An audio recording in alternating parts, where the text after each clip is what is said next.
Hello students. So today we will be starting with exercise 2.2 of chapter 2, that is linear equations in one variable. So here we have few problem sums. So we'll be trying to solve one by one. We have to form the statement. We have to find out, we have to consider our variable, form the equation and solve the equation to get the required result.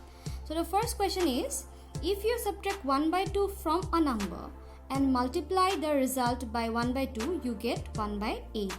What is the number? So we need a number. So the first thing is that I will consider the thing. Let the number be x. Okay. So according to the question, we write according to question as it is this.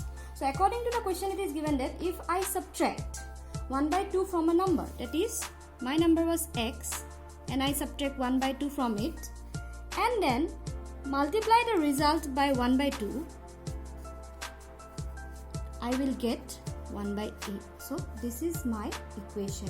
I have considered the number which I need as x. It is given that if I subtract 1 by 2 from the number and multiply 1 by 2 with it, I get it as 1 by 8. So this is my equation. Now we will solve the following equation as we solve normal simple equations. Okay. Now see here, we always try to separate the variables and the constants. So this 1 by 2 is multiplied here. If it goes to that side, please see here, let it keep as it is. 1 by 8, this will be kept reciprocal. Now I can cancel it. Okay, so here it is x minus 1 by 2 and on the other side it is 1 by 4. Now again, if you can say this is a constant term, this is a constant, this is a variable.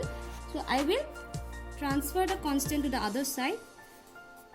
It was minus here, it will become plus. Now normal, these are two fractions which we have to add by taking LCM and all. So let's solve it here.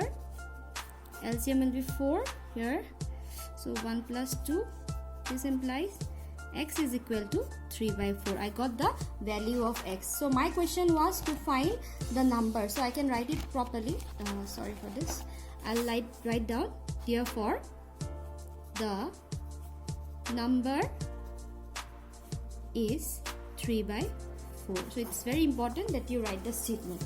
So what we do, we consider any variable as the unknown value that we want, form the equation and solve to get the required result. So that is question number 1. Now let us do question number 2. The question number 2 is, the perimeter of a rectangular swimming pool is 154 meter. Now you have to keep in mind about the perimeter formula of a rectangle, which is equal to 2 into length plus breadth. Now it's given its length is 2 meter, more than twice its breadth. What are the length and breadth of the swimming pool?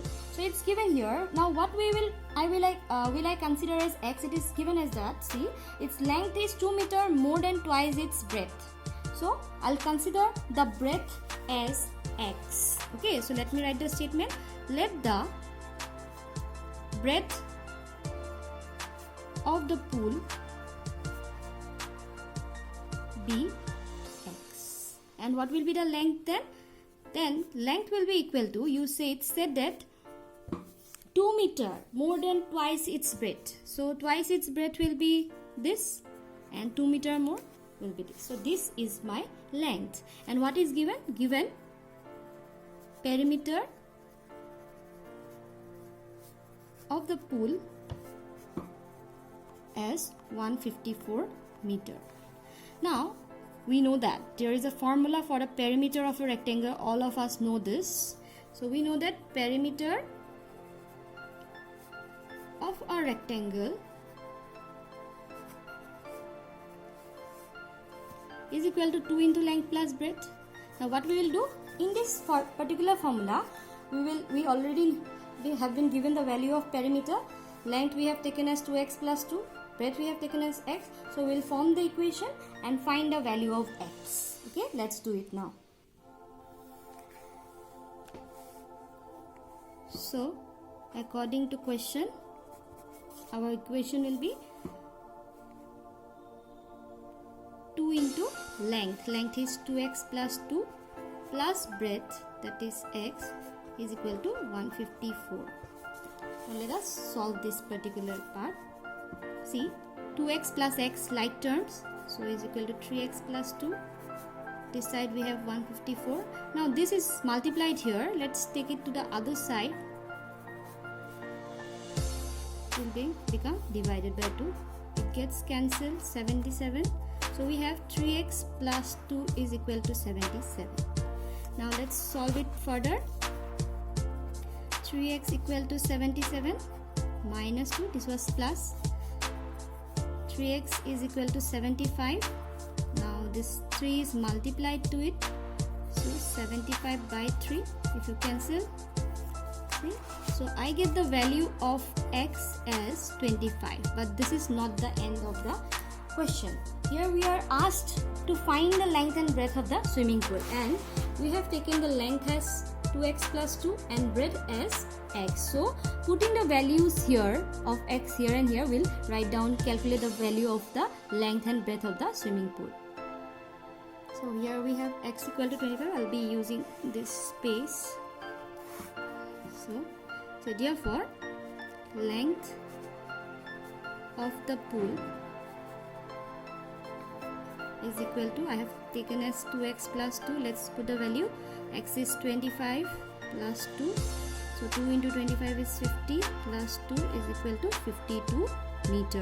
Okay, the unit was given of the perimeter is meter, so it will be meter. And breadth is equal to, it's given as x. So breadth will be equal to 25 meters. So here we have the length and breadth of the swimming pool. Okay, students. Now let us move on to the next questions. Now I would like to give you two homework. That is, you have to try these two sums from here. Question number 3 and 4. Please try this sum as homework. Okay. Now we will move on to question number 5. Let's read what is given in the question. Two numbers are in the ratio 5:3. If they differ by 18, what are the numbers? Okay, so whenever it's given that like the numbers are in the ratio 5:3, 3:4, whatever it is, so we will consider the number as, since the ratio is given as 5:3, we will consider one number as 5x and the other as 3x. Okay, so let's write down. Let the numbers be 5x and 3x.